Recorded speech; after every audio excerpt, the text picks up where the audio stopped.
Shalom, salam jumpa dalam kasih Tuhan Yesus Kristus. Kiranya saudara-saudara, orang-orang Kristen dimanapun berada, saya dan saudara ada di dalam kasih dan juga perlindungan Tuhan Yesus senantiasa. Masih terus ramai dibicarakan di sosial media tentang orang-orang Kristen yang pindah agama, ya mereka meninggalkan iman Kristen dan mereka memeluk agama yang baru. Saya sudah berbicara kurang lebih di 2 video tentang bagaimana Ruben Onsu dia berpindah menjadi seorang Islam, itu dia sedang pakai kehendak bebas yang Tuhan berikan kepada dia. Dan juga saya kemarin memberikan tanggapan kepada salah seorang netizen yang mendoakan saya supaya saya menjadi seorang Muslim atau Islam, ya, sama seperti artis senior Ruben Onsu. Saya sudah memberikan tanggapan. Dan saya menonton ada banyak video-video dari para hamba Tuhan yang memberikan komentar. Dan saya membaca ada satu komentar yang menarik saudara-saudara di video saya. Ada seorang yang berkata bahwa orang-orang bisa menjadi mualaf itu karena kesalahan dari gereja. Karena gereja itu terlalu mengkhotbahkan firman Tuhan yang selalu berbau berkat, mujizat, ya, kebaikan, moral, etika, dan lain sebagainya. Sehingga orang-orang Kristen itu mereka tidak memahami doktrin dengan benar dan kuat. Nah, saya mengaminkan apa yang disampaikan oleh salah seorang yang berkomentar di video saya.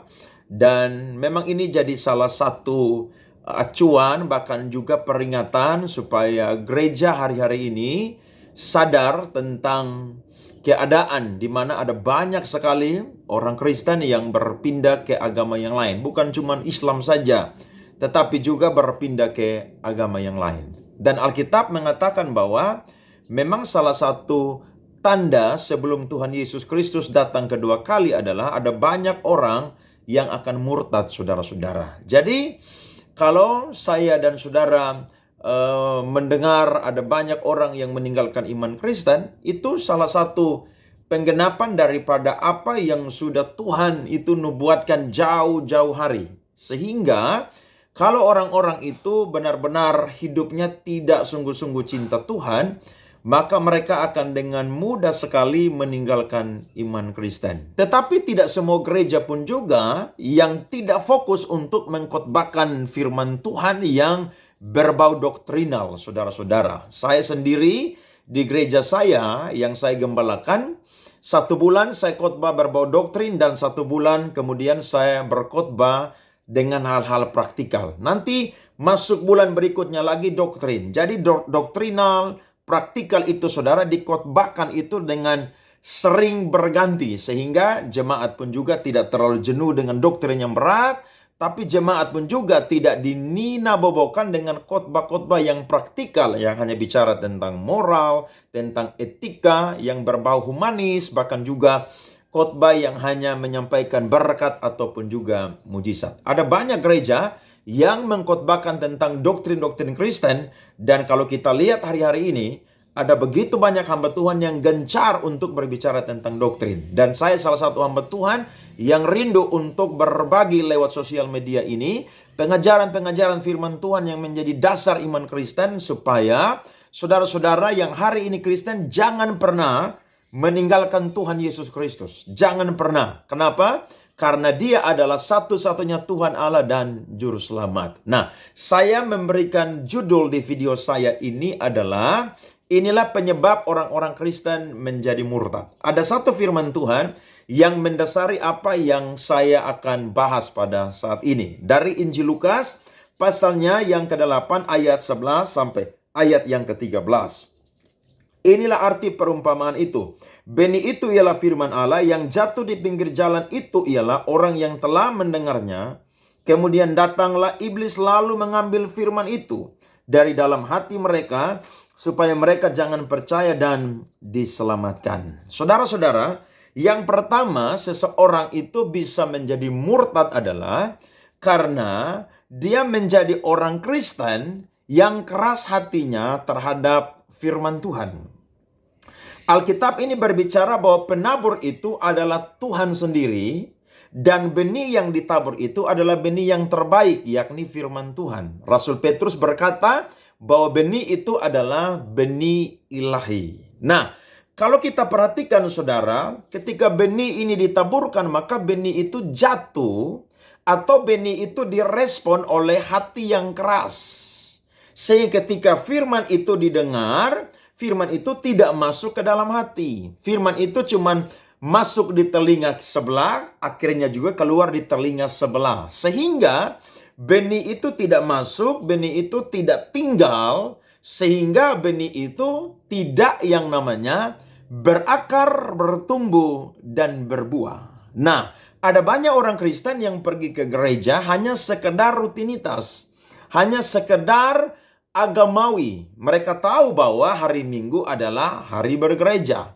Bahkan kadang-kadang ada yang perasaan dengan pendeta, ada yang perasaan dengan majelis, ada yang perasaan dengan pengurus-pengurus gereja. Karena ketika berjumpa sudah seringkali ditanyakan kenapa tidak gereja, kenapa tidak gereja. Akhirnya orang Kristen menganggap bahwa pergi ke gereja adalah sebuah kesempatan untuk mengabsen kepada Tuhan, mengabsen kepada pendeta, dan juga mengabsen kepada pengurus, bahkan juga majelis. Sebenarnya orang Kristen tahu bahwa kalau ke gereja, maka itu adalah kesempatan untuk mendengarkan apa yang Tuhan sampaikan. Ya, kalau saat itu Yesus berbicara bahwa dia adalah penabur, maka saat ini adalah para pengkhotbah-pengkhotbah, pendeta-pendeta, penginjil, gembala jemaat, pengajar Alkitab yang membagikan firman Tuhan. Nah, ketika ada di gereja, orang Kristen harus buka telinga dua-dua dan juga harus buka hatinya. Jangan keras hati. Ada orang yang ketika dengar firman yang lembut, dia suka. Tapi kalau dengar firman yang keras, yang membuka, menelanjangi, menemplak dosa, dia tersinggung dan akhirnya dia tidak mau menerima firman Tuhan itu. Nah, orang yang seperti demikian adalah orang yang meresponi firman Tuhan hanya dengan telinga, tetapi hatinya tuh keras. Padahal sang penabur itu adalah Tuhan Yesus dan benih ilahi itu adalah firman Tuhan. Ya, firman Tuhan itu lebih berharga daripada apapun juga. Daud pernah berkata bahwa firman Tuhan itu lebih manis daripada madu batu karang atau madu yang ada di batu karang. Daud pun juga pernah berkata bahwa firman-Mu pelita bagi kakiku dan terang bagi jalanku. Nah, banyak orang Kristen tidak mau untuk meresponi firman Tuhan dengan hati yang terbuka, dengan hati yang lembut. Sehingga tanah hati dia adalah tanah yang keras. Bagaimana benih atau firman itu bisa masuk sedangkan tanahnya adalah tanah yang keras. Kemudian ayatnya yang ke-13. Yang jatuh di tanah yang berbatu-batu ialah orang yang setelah mendengar firman itu menerimanya dengan gembira. Tetapi mereka itu tidak berakar. Mereka percaya sebentar saja dan dalam masa pencobaan mereka murtad. Nah, bagian yang kedua adalah ketika seseorang murtad, penyebabnya adalah dia menerima firman itu dengan gembira. Kalau di gereja dia dengar khotbah, dia selalu bilang amin, haleluya, praise God, puji Tuhan. Tetapi firman itu tidak yang namanya berakar di dalam kehidupan dia. Berakar artinya firman itu masuk dan tinggal selama-lamanya di dalam kehidupan dia. Contohnya adalah kalau saya dan saudara menanam sebuah pohon yang berbuah, waktu kita mau menikmati buahnya, maka saya dan saudara tidak boleh memindahkan benih atau pohon itu saudara terus-menerus. Mungkin waktu kita buat, kita taruh di tempat yang kecil karena menjadi anakan atau bibit. Ketika dia sudah besar, maka dia dipindahkan ke satu tempat di situ, dan tempat itulah di mana dia akan berakar. Ketika dia berakar, maka pasti dia akan bertumbuh. Dan ketika dia bertumbuh, pasti dia itu akan berbuah. Nah, benih yang ditabur ini adalah firman Tuhan. Sehingga omong kosong kalau firman Tuhan itu ditabur dan tidak bertumbuh dan tidak berbuah. Permasalahannya adalah ada banyak orang Kristen yang tidak bertumbuh dan tidak berbuah Karena mereka tidak berakar di dalam firman atau di dalam Tuhan. Kalau saya dan saudara pelajari bagaimana gereja mula-mula itu bisa bertumbuh, mengalami mujizat, pertolongan Tuhan, bahkan juga pelipat gandaan jumlah jiwa-jiwa yang begitu luar biasa. Karena Alkitab berkata, setiap hari mereka itu selalu melakukan persekutuan. Di dalam persekutuan ada kitab suci yang dibaca, ada kitab suci yang direnungkan, ada doa-doa yang dinaikkan, ada nyanyian pujian kidung rohani yang dinyanyikan, sehingga mereka itu menjadi berakar di dalam Tuhan. Bahkan jemaat di Berea, kalau saya dan saudara baca di dalam Kisah Para Rasul pasal 17 ayat 10 dan 11, saya dan saudara akan menemukan bahwa ketika Rasul Paulus ada di kota itu, maka dia berbicara, mengajar, berkhotbah tentang kitab suci. Pada waktu itu Alkitab belum ada. Yang dia khotbahkan adalah perjanjian lama. Dan orang-orang atau jemaat yang ada di Berea, mereka itu saudara mendengarkan Rasul Paulus. Dan ketika mereka pulang, mereka coba mengecek Alkitab. Mereka meneliti Alkitab.